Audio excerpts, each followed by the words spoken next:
Well, welcome back, everybody. I am super excited to have you joining us again for another episode of Your Blank What Now podcast. This is Marcy Mon Nettles, and I am your host. And I am so excited to be able to be doing this with you because that's the big message in this podcast is that you're never alone. No matter what circumstances that you're facing right now, there's someone else that's been through it too. And so these podcasts are all about showing you that there is light at the end of the tunnel and that if one person can do it, so can you. So I'm really super excited about our guest today.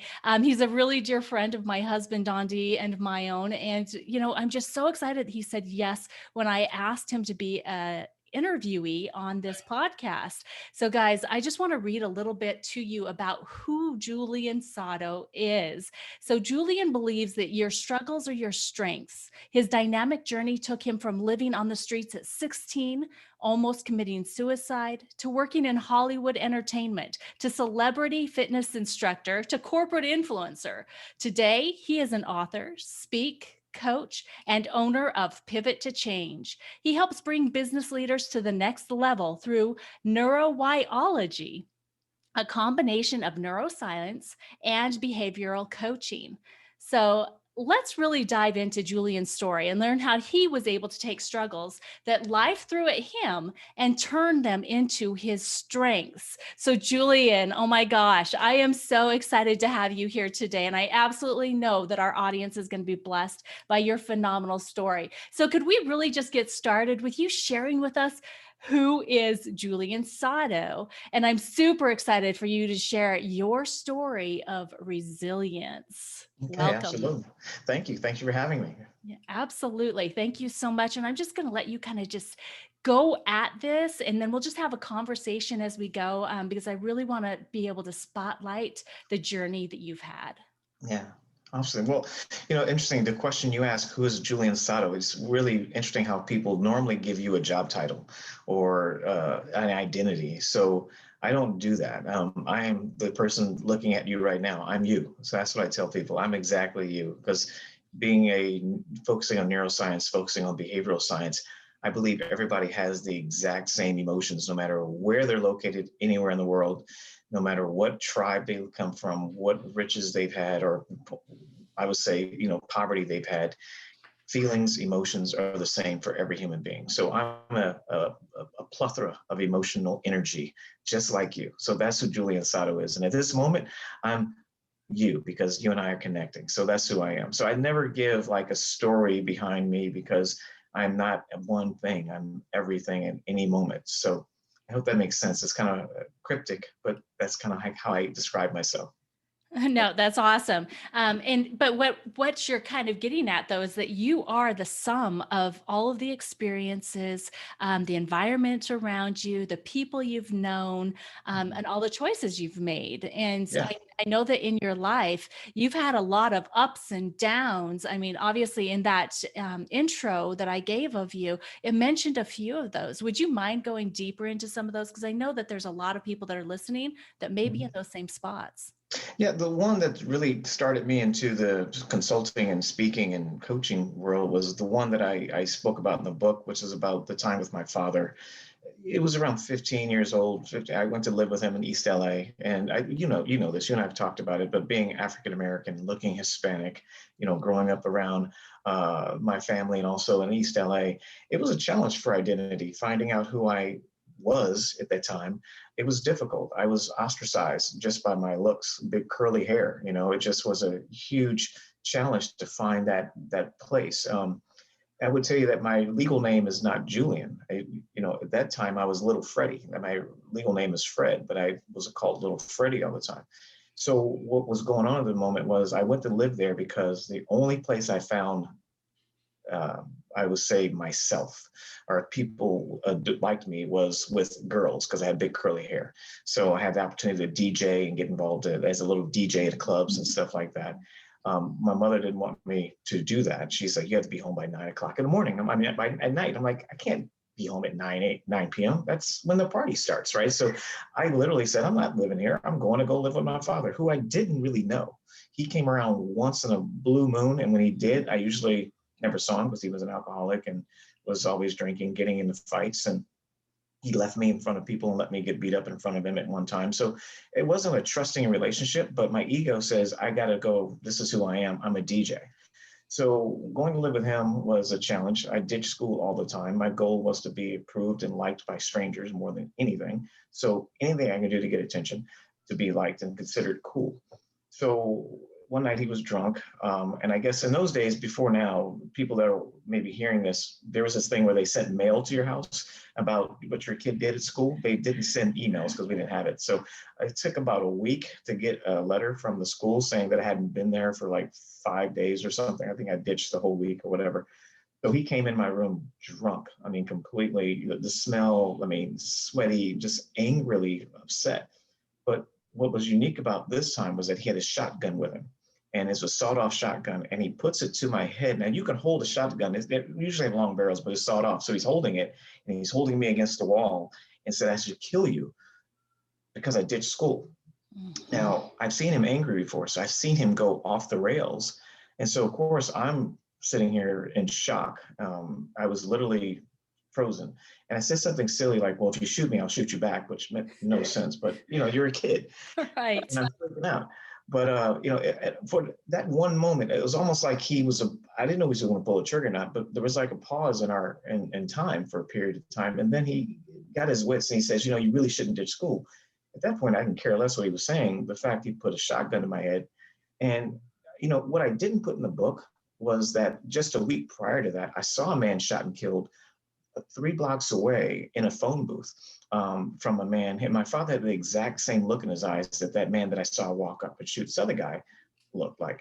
So this is a bunch of like things that just kept, rolling through my brain. After he left the room, I was still in shock. So I was so depressed. I was literally like, those days I did smoke some weed. I drank some of his beer because that's all we had in the house. I got drunk. And I was miserable. I was so depressed, and I felt, I'm just unworthy. No one loves me. No one, the people that you're supposed to feel comfortable and safe with are the ones that I feel the most in danger with. And so I just felt like I had no reason to be here. I really, for the first time, I said, I'm a mistake, and no offense to my mom, but there was a time where my mom was stressing to feed me as a child. So I felt like a burden to her from childhood, to the point where now I'm a burden to my father and he wants to kill me. So I literally walked into his room after he had fell asleep, and I grabbed the shotgun. And my first thing was to see if it was loaded, and it was, then to see if the safety was on, and it wasn't. And I realized just a flick of a switch or just a tickle in his finger, I could have been gone, right? So there was this moment where I was just saying, I might as well I wanted him to find me the way he thought he was going to kill me. So I put the gun to my head. I literally sat in a chair and put it right here under my chin. And I was ready to go. There's a point in your life where emotions take over logic. And I study this stuff now and I figured out why. But when your brain doesn't have any logic, you do stupid things, just like road rage. I mean, we've all been there. We can drive along somebody's bumper at 70 miles an hour because we're emotional. And I was there. I would rather them find me dead than live another day. Wow. But something happened at that moment. To this day, I've had several of these moments happen, which gave me a reason that I am worthy. It's happened a few times, and this moment was one of those. And so this was a Friday night, and that night there was a radio station in LA called KJLH. It was, and they had these love songs at night because they figured people go out on Friday night on dates. So let's play love songs so you can be romantic with the girl you're dating or out with. And they played all the songs about sleeping together and, love and making out. And for no apparent reason, I've never heard this ever and never since. The DJ puts on a song by the Commodores called Jesus is Love. Oh. And I'm like, I didn't think about it at the time. But if you've ever heard that song, I would tell anybody, just Google that song, Jesus is Love. It is an amazing, beautiful song. And all it says is Jesus is love. That's all it says. And it's just a beautiful song. And you got to understand, from a concept of hearing all this self-love and wanting to get love from somebody to just Jesus is love repetitively, those tears still came down, but they were coming down from a different reason. And I just broke down and cried myself to sleep. And then I woke up the next morning, and that was the switch that said, you know what? No more. I'm done. Not in an angry way. I never really hated my father. And to this day, I've never hated him. I've always pitied him in a hurtful way because I realized he was a child. He was fed alcohol since he was since the age of 7 in Hawaii. So I knew that he didn't know anything. He didn't know how to be a father, but I knew I had to father myself. And that's when it switched. And that's when I said I have to take care of myself. And I literally became more of a nomad. I became a hermit. I left there. I just lived in the streets. I bought a car for $200. It was a Fiat X19. It was the trunk was in the back. I mean, the engine was in the back. The trunk was in the front. And I visited friends until their mothers kicked me out. And I would just sit in the car and fall asleep. And I joined the gym, and I went to the gym at like 5 in the morning, showered. I got a job at the gym, got a job at a grocery store, and I stole food. I can't get in trouble for that now. That was a long time ago. Right. And then I got a job at a clothing store. So I stole clothes. So I looked like I was okay. No one knew I was homeless, but I saved enough money to get my first apartment. I lied about my age and got a single apartment. And I was in high school still, and I had my own little single apartment. It was only about this big, and had a little hot plate and a couch that opened up into a bed, and you had to walk sideways around it to get to the bathroom. And that was it. And I've been on my own ever since, but that was the turning point for me. And that's when I started taking up kickboxing because I got sick of getting my butt kicked all the time. So I'm like, but it took me to say, all right, I have to take care of me. And so no more of this. And of course, God had something to do with that as well, heavily throughout my life. But that was really the turning point. My gosh, I absolutely love that your story of making that choice instead of breaking down, but that you were going to break through started with that song that Yes. Yeah. Jesus is love. What an amazing, amazing start to a phenomenal journey because your Mhm. life completely changed. The foundation that you had, most people would look at that and then look at you now and it's like, how in the heck did you get from there to here? Yeah. Right? I mean, and that, I mean, seriously, I want to know, how did you get from, okay, so you started kickboxing because you wanted to protect yourself, Mhm. but a lot of stuff happened after you started getting into the fitness world and Yeah. and moving Well, your I got life in that direction. entertainment. I got in entertainment. Hollywood is in California. I grew up in Los Angeles. Yes. People can prefer Hollywood over college, and so everybody, again, I was looking for that love. So when I got picked up by a manager, I got a record deal. I went to the studio. I couldn't sing, but it had this like high yellow, El DeBarge look, and they were looking for people like that. So all of a sudden I had a record deal. And so I'm in the studio and I'm getting all this attention. I did these magazines where they were kind of soul teen magazines. They're like the Twitter of those days, so you got fan mail from all over the country, with Polaroid pictures of girls saying, Yes. it was funny. They had articles on me. And, I felt like a celebrity for a period of time.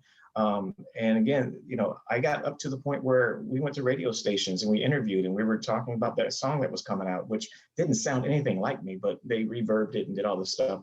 And then my manager, basically says, the only way you're going to be famous is if I sleep with you. And I was like, nope, not doing that. And it's like, well, we went through a whole litany of what he wanted to do. And I was like, well, I don't need this. And all of a sudden that switch of you take care of you, protect you, is it's not about being loved, it's to take care of you. And that was another sign that I have to really understand that most people in that industry, and I have a seminar on this. I talk to young kids about the world of entertainment.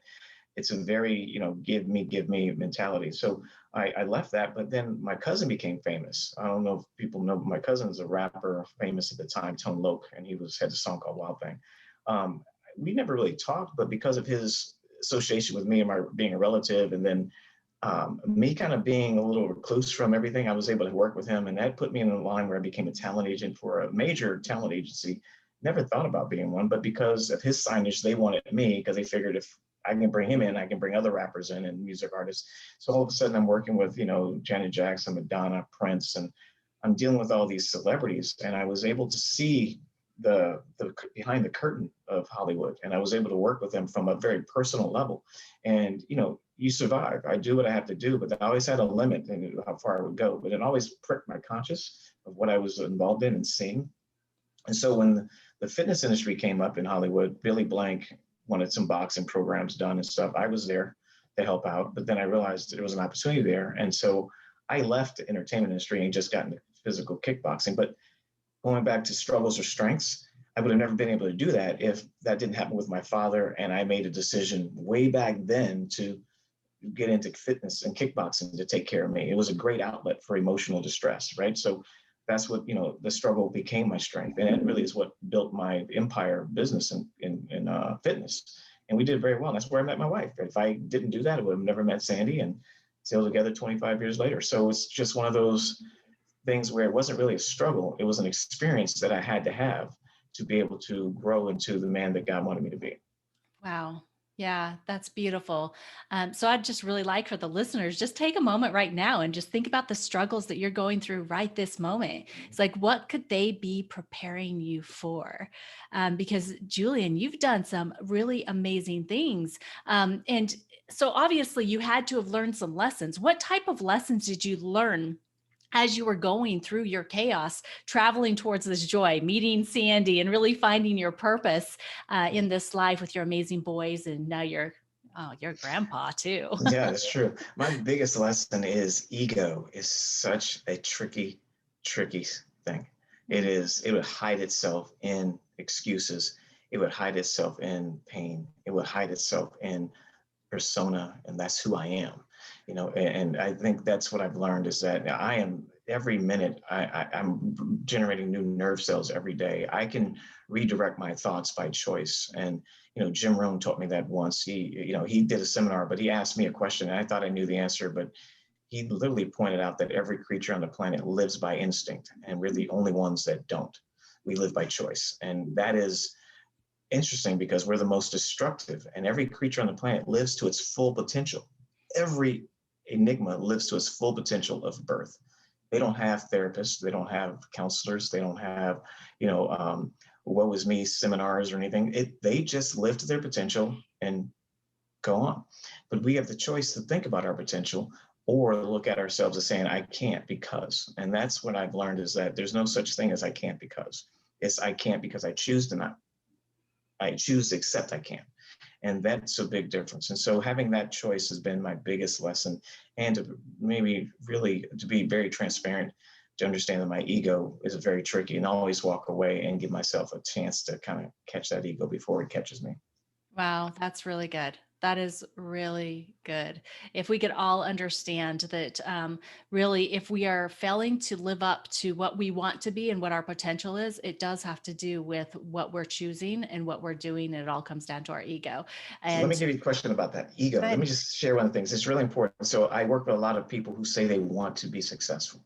They want to break away from the corporate world. I get that all the time. I work with people all day long that don't want to be in corporate world. They want to be their own boss. And I challenged that to so many people because they want to be successful, but it's the ego that doesn't like being told what to do. So they want to leave. And when they get to being their own boss, let's say a realtor or anything else, all of a sudden they still have a client that's telling them, you got to do this for me. And so the ego is never gone. And so that feeling is still there. So it's really understanding your true reasons for why you say you want to do something. It's really the key to understanding who you are.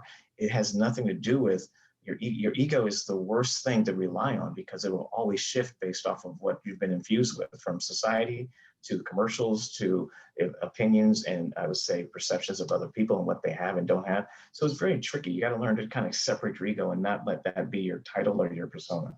So I hope that makes sense. I just wanted to clarify what that meant. It so makes sense. And it's so emotionally driven. And we can never trust our emotions because they change on a whim. Absolutely. That makes so much sense. So I gave you the opportunity to name your episode, and you chose You're Unworthy. What now? So Right. we know we've heard the story of why you would feel like you were unworthy. Do you remember when it actually, I mean, because so that's a process, being able to transfer from thinking that you're unworthy to, okay, so maybe I am kind of worthy. Okay, so I'm getting there. Okay, so I'm worthy. But you're thinking this. How do you remember the time that you actually got that from your head into your heart and into your being, and you started living that you were worthy? That's a really interesting question because it happens all the time. We fluctuate, so it's like there's no such thing as a happy ending. It's like that, like a movie, like all of a sudden it's over. It's like there's always a new start to a new chapter. So in every chapter, it kind of has the same themes. Working in movies, there's always there's a rhythm to music, music, movies, everything. There is a transition point. And there's different, I say every 10 years, there's going to be a transition, but every day there is segments of those transitions in your life. And so it's every day. I mean, the same thing happened again with after being married. And I went from fitness industry, getting married, leaving the fitness industry, getting into financial advising, and felt like I didn't know myself again. Same thing happened. And this is what's crazy, Marcy. God has talked to me every time that I got to that edge. When I've gotten to that edge where I forgot what I learned prior, when I learned from my father and everything I went through from there on, all the way to that moment of marriage, Sandy and I had a huge fight. I mean, we were just dysfunctional. All of our childhood traumas was still coming up. We didn't grow. We just kind of transitioned our physical self to another new place, but we never dealt with the closets that came with us. And so we had all kind of problems. And like then, I was so depressed. I wanted to die. I wanted her to find me dead. I was so angry at her. I wanted her to feel my pain. And now, this is what's crazy. My father, when he passed away, I was homeless. They gave me his couch and they gave me all of his guns. So one thing I had was that shotgun. And still that day, she left the house and I had that shotgun and I was sitting there playing with it. And I was like, maybe she should just find me dead. Going back. So yeah, I had changed, but here I am again, the same scenario. And this is what's crazy again. This is why I know I'm worthy, because I go back to those struggles and I think about how I got through those struggles. And that reminds me of my worthiness. So that moment, I'm playing with this gun and I'm thinking, I wasn't as depressed as I was with my father, but I was still depressed. And I was still thinking about it. And I was holding that gun and I was like, I should just fiddle with it. And the TV was on. I don't know if you've ever done this, but sometimes in those days I had the TV on for noise. I didn't really pay attention to what was on. But there was a show called the 700 Club on. Now, I've never really watched the show. I know it's very Christian, which is fun, but it's very like they do a lot of things. One of the things they do is they pray for people and they close their eyes and they pray. And they don't know who they're talking to. But the lady on there, and I ordered the VHS tape, and I still have it. I don't have a VHS player, but I still have the tape. And she's sitting there, and she's like, there's a guy named Julian. There's somebody named Julian looking for direction. Jesus. And he's lost. And he's just let you know, Julian, God has a plan for you. He has an amazing plan for you. And I'm sitting there going, what? You're talking to me? So I was just like, what? So that was like, okay, I'm sorry. I stopped. I put the gun down, so it's one of those things where it's like, if you stop and listen, there's signs all over you. And the Bible even tells you that you can be, entertaining angels at any time. And what that means is God will always intervene in your life if you just listen and you pay attention to those things. But you got to get rid of your ego to do so. And so I took care of that, so things like that have always happened. And so I realized there is a plan for me. And if it's just focusing on one individual, if it's affecting one person, that one person could affect millions. So it's not about me affecting millions. It's about me being present in the moment I'm in at that exact moment. And that's all that matters. And so that's what I've learned. And that's what I constantly remind myself every day. That is beautiful. I truly believe that every single human being has a calling on their life. Some are bigger than others, right? And with a big calling, I also believe that you're going to have big challenges because you have to be able to grow into the person that can handle that calling. Yes. And the thing is that if you're a believer in Jesus and if you know God, you also know that there's opposition in all things. And so if there is a God, there is also an enemy, as whether it's Satan, the devil, whatever you want to call him, that is also working against you to fulfill that purpose. And one place that he has the ability to see is in your mind. So those things that you think, those things that you have experienced, and the things where you have challenges, he truly can just bring that back to you when he feels like he needs an end to be able to stop you from fulfilling your purpose. So I love the message that you're sharing here, Julian, that those things, those stumbling blocks, those challenges, they are not there to stop you. Maybe somebody wants to use them for that, but they are not there to stop you. They're there to develop you. So, oh my gosh, thank you so much for that. So what is one thing that if you could go back and talk to your teenage self, what would you tell yourself? Oh, interesting. I don't have Patience, I would say patience. I've always had a calm demeanor with all the stresses I've been through. I would just understand that there's a certain part of life that you can't really say anything that's going to make a difference. Just patience, and I say this with my kids, I say this with other people, understanding that, the worst thing you can do is compare yourself to those around you, because no one is what they appear to be. Everyone puts in a smile. Everyone has the exact same emotions. Everyone has the same drama with a family. It may be a different story, but they've all felt like their parents hated them, didn't like them, were disappointed in them. They've always, it's really understanding that you're no different than anybody else. The coolest kid in school has more problems than I can imagine because I'm only focusing on my problems. So understanding that that's not this patience, and understanding that everything you see is really not there. It's really something else than what you perceive it to be.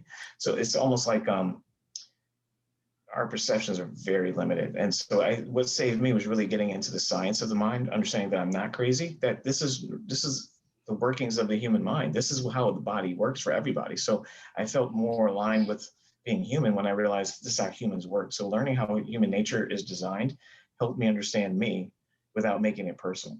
Wow. That's been my biggest thing. So I guess for me, I would have loved to have stepped into this science sooner, and maybe even gone to school at a younger age for it and stuff. But again, my experience with school, I ran away from it. So it was just as much as an enemy as, a thug in the street. So it was just one of those challenges for me.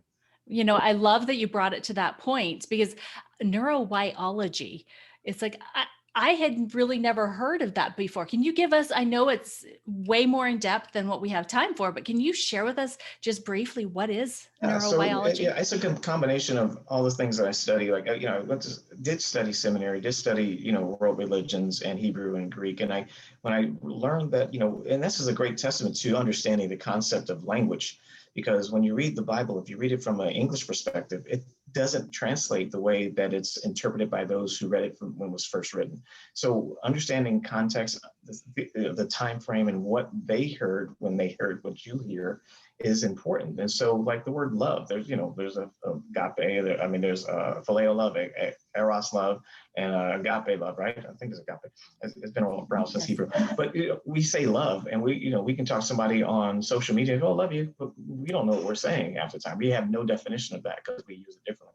So learning that, but then when I started reading the Bible, that was this first prompting to me learning more about language. And so NLP is neuro-linguistic programming, understanding the words we say to ourselves, our body responds to. So if you say you're tired, your body says, okay, I'll make sure you feel tired. If you say I'm feeling great, your body's going to start looking for ways to feel great. And that also goes by what you see in front of you as well. If I say red car, I'm going to start seeing red cars. The power of language and the power of the mind is so freaky that we don't give it credit, because we've adapted to psychology of marketing. And being in Hollywood, marketing knows more about psychology and the human mind than anybody else. And they tap into that with any infomercial you look at. They make it look like sweeping your floor with a broom. It's terrible. And you're hurting your back if you don't buy this electric sweeper, right? So they play with their psychology all the time. So neuro-linguistic programming, what you say to yourself, how it affects your body, understanding that your words are powerful.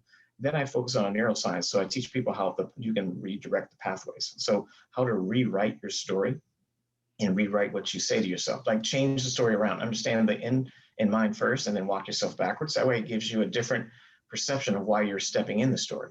And then using behavioral science to taking your childhood triggers and helping you come to grips with those. So you don't see them as triggers anymore. You see them as experiences, and you're living through them. So it's like any prophet, you're living through it. This is temporal. This is not your life. This is just a moment that you can experience being human, but you're a spiritual being living in a physical body for the purpose of experiencing being human. Not I'm being human waiting to die. There's a big difference in that. So it changes your perspective. And so I take all those sciences and then I create a coaching program and development through that. And that's been challenging because most people, when they hire coaches, they really just want to validate what they know. And then we usually have more of a disruptive relationship in the beginning, just because they're like, what do you mean? And I have to share with them what I'm seeing. And it usually goes by body language and breathing and facial expressions and all that kind of stuff. So I pull all that in, and that's when that's what I've been working with. So That's what neurobiology. So I trademarked it because it's not one science, it's three combined in one. Wow, that's amazing. And I can totally, are you getting an echo on me? Okay, good. Then I can deal with it. So crazy. So that neurobiology, I'm excited to learn more about that from you. But with your story and everything that you've been through, you've already mentioned your book, but what else are you doing to be able to spread the hope, joy, and your purpose to the world? Share with us. So I work in corporate. So I'm working with executives right now, and I'm working with a couple of people that have their own podcast. They have their own shows. I'm working with a company trying to develop a network show. And so I have a couple of things I'm working on. I'm writing my own another book coming out.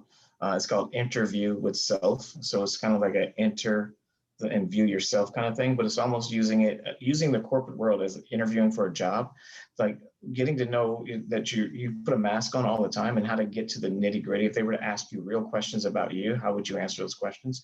And then have you flip the honesty in front of you so you can see what you say versus what you feel. So it teaches you how to have more coherence between your heart and mind, so you're not so disruptive. And that's really where our dysfunction lies, because our heart knows. We have 40,000 brain-like cells in our heart, which we just discovered in the early 90s. And so we didn't know that, but those heart-like cells have their own thinking process. And those cells actually dictate the vibrational frequency of the heart when it pumps the blood out. And people pick that up, and that frequency is picked up by other people, and their brain-like cells have instinctive knowledge of you. So we are instinctive of other people's intentions, and we don't even realize it. So I teach people how to get more instinctive with their own heart and mind and create that coherence. That's amazing. That's amazing. So where can people get your book? Where can people follow you? Where can they connect with you? And where can they just get more of everything Julian Sado? Oh, they can just type in Julian Sado, Google, or even, DuckDuckGo, wherever you want to go, and you can find me. But LinkedIn's a good place, and it's F.Julian Sado, because I don't discredit my Freddie name. I don't hate that. So it's F.Julian Sado. And then you can go to pivottochange.com. So it's pivot, the number 2, the word change.com, and you can find me there. Awesome. And is that where they can get your book as well? Yes. And okay. They can get it on Amazon.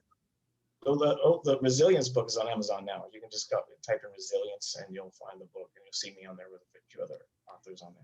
Wonderful. Wonderful. Well, I am going to give you just the final shot. If there is one thing that you would like to leave the audience with right now, about, if someone's feeling unworthy in their life or circumstances, what would you share with them right this moment? Okay. So this might give me trouble. Nothing of value is easy. Trust me. Everything is sold as great, but everything takes effort on your part to walk through the things that you most likely have never walked through. And so I say that with all love and for everybody, because we've been conditioned to think that it should be a 1, 2, 3 step program. And it is a lifelong program. You're never going to attain enlightenment that you so desire. It is a daily, I won't even call it a struggle. It's a daily experience. And it's not a struggle. It is actually better life to focus on the struggle than to try to avoid it. And so lean into it. Just like when I was a fighter, lean into the people that are stronger than you, because the closer you get to your struggle, the less power it has. So learn how to lean into that fight and embrace it. And you'll see yourself stepping beyond the things that other people try to avoid. So hope that makes sense. Oh, absolutely. Makes perfect sense. We've learned to become a society of instant gratification. And what we have to revert to is the knowledge that everything worthwhile takes time. Yes. Right? Absolutely. Time, effort, energy. I love it. I love it so much. And Julian, thank you so much. I appreciate you for saying yes to being this episode's guest on the Your Blank What Now podcast. See, I just got thrown out there. Okay, we're all human, right? We're all in this together. So yes, thank you for being my guest today on the Your Blank What Now podcast. I appreciate it so very much. Thank you. So welcome. Thank you. You're welcome.